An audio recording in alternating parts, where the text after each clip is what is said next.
নমস্কার বন্ধুরা, আজ আমরা একজন সামান্য থেকে অসামান্য হয়ে ওঠা নারীর গল্প শুনব।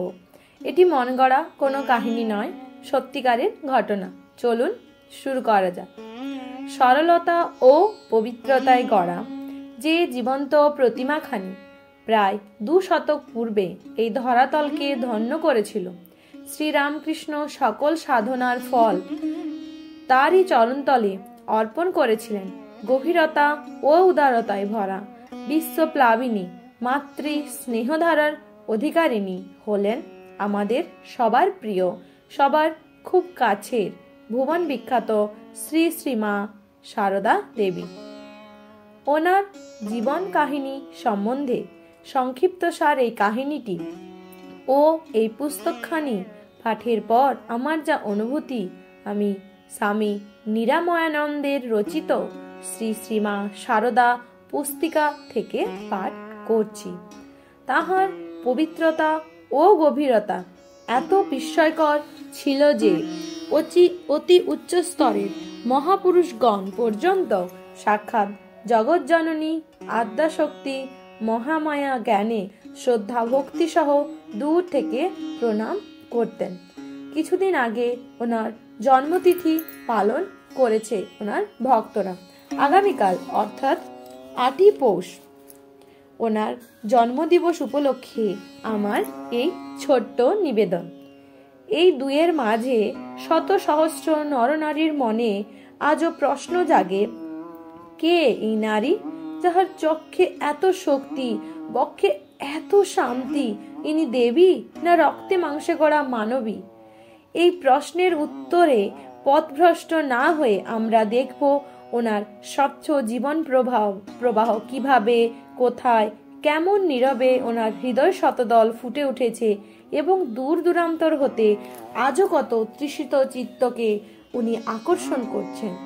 ওনার জীবনাবলী জানতে হলে সবার প্রথমে আমাদের জানতে হবে উনি কোথায়, কিভাবে জন্মগ্রহণ করলেন, ওনার পিতৃমাতৃ পরিচয় এবং ওনার শৈশববেলা কেমন কাটলো। তবে আমরা সম্পূর্ণভাবে ওনার জীবনের রূপান্তর জানতে পারব। উনি বাঁকুড়া জেলার পূর্ব প্রান্তে যে জয়রামবাটি গ্রাম, সেখানেই জন্মগ্রহণ করেছিলেন।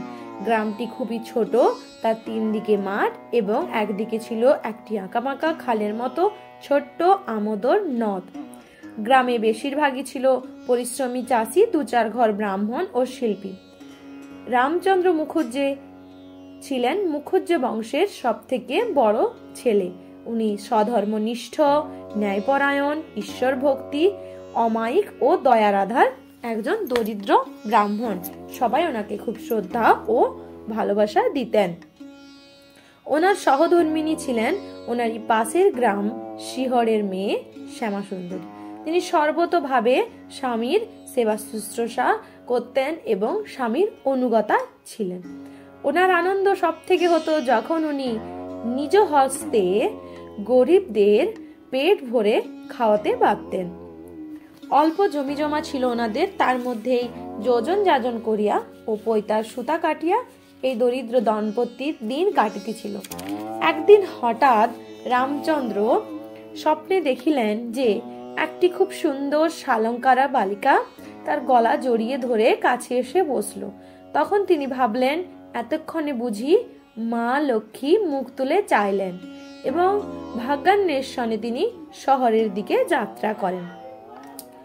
ঠিক তার বিপরীত দিকে ওনার স্ত্রী শ্যামাসুন্দরী পিত্রালয় শিহরে দেব দর্শনে গেছেন।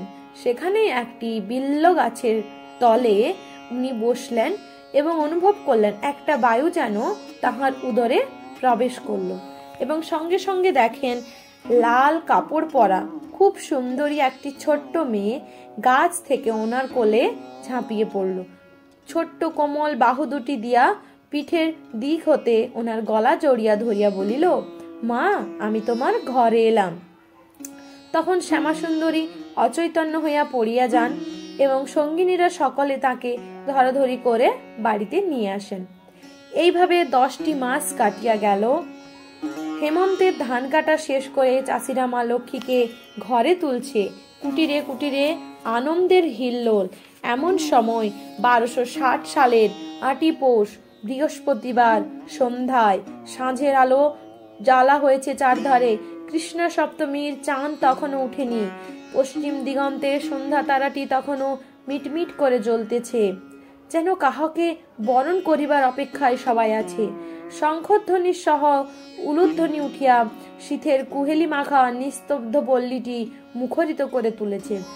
এমন শুভ মুহূর্তে পৃথিবীর বুকে মায়ের শুভাগমন সংবাদ পাইয়া প্রতিবেশী মেয়েরা সবাই দেখতে আসিল শ্যামা সুন্দরীর সদ্যজাতক কন্যাকে।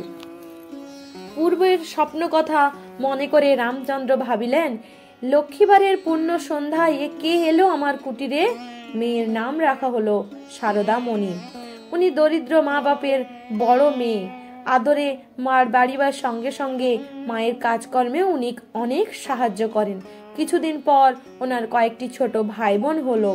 মা সমস্ত কিছু ঠিকমতো সামলিয়ে উঠতে পারেন না, তাই উনি ওনার ভাই বোনদের যত্ন নেয়, তাদেরকে খাইয়ে দেয়, স্নান করায়, ঘুম পাড়ায়। বয়সের তুলনায় মা সারদা সবসময় একটু গম্ভীর ছিল। উনি কখনো কাহারো সহিত ঝগড়া করিতেন না, বরং কারোর মধ্যে ঝগড়া হলে উনি মধ্যস্থ হইয়া সেটা মিটিয়ে দিতেন। মাতৃভাব যেন ওনার জন্মগত। সবার খোঁজ খবর নিতেন। কখনো পুতুল খেলতেন, দেব দেবীর মূর্তি করে ফুল দিয়ে সাজাতেন। জগদ্ধাত্রী প্রতিমার সম্মুখে একবার সারদা দেবী এমন তন্ময়ভাবে ধ্যানস্থ হয়েছিলেন যে তাহার মুখের মধ্যে দেবীর মতো সৌন্দর্য ও গাম্ভীর্য ফুটে উঠেছিল। তখন তার অতি পরিচিত লোকেরাও দেখে চিনতে পারেনি কে এই মেয়েটি। উনি লেখাপড়া বিশেষ কিছু করতে পারেন না, কারণ তখনকার দিনে প্রচলিত ছিল মেয়েরা লেখাপড়া শিখলে শুধু বই পড়বে, সংসারের কাজকর্ম করবে না। বাড়ির কাছে পাঠশালা, উনি ভাইদের নিয়ে যেতেন ওখানে, এবং সেই সঙ্গে সঙ্গে কাজকর্মের ফাঁকে উনি বই নিয়ে নাড়াচাড়া করিতেন এবং কখনো কখনো ভাইদের সাথে পাঠশালায়ও চলে যেতেন। এইভাবে বহুদিন পর্যন্ত ওনার লেখাপড়া শিখেবার প্রবল আগ্রহ ছিল এবং শেষ পর্যন্ত বেশ পড়িতে শিখিয়েছিলেন, কিন্তু লিখতে পারতেন না। তখন কে জানিত উনি একদিন এমন একজনের হাতে পড়বে যিনি তাহাকে লৌকিক আধ্যাত্মিক সকল শিক্ষা দীক্ষা দিয়া সর্বতভাবে পরিপূর্ণ করে দেবেন এবং পরবর্তীকালে তাহার সম্বন্ধেই বলিবেন, ও সারদা সরস্বতী জ্ঞানদায়িনী।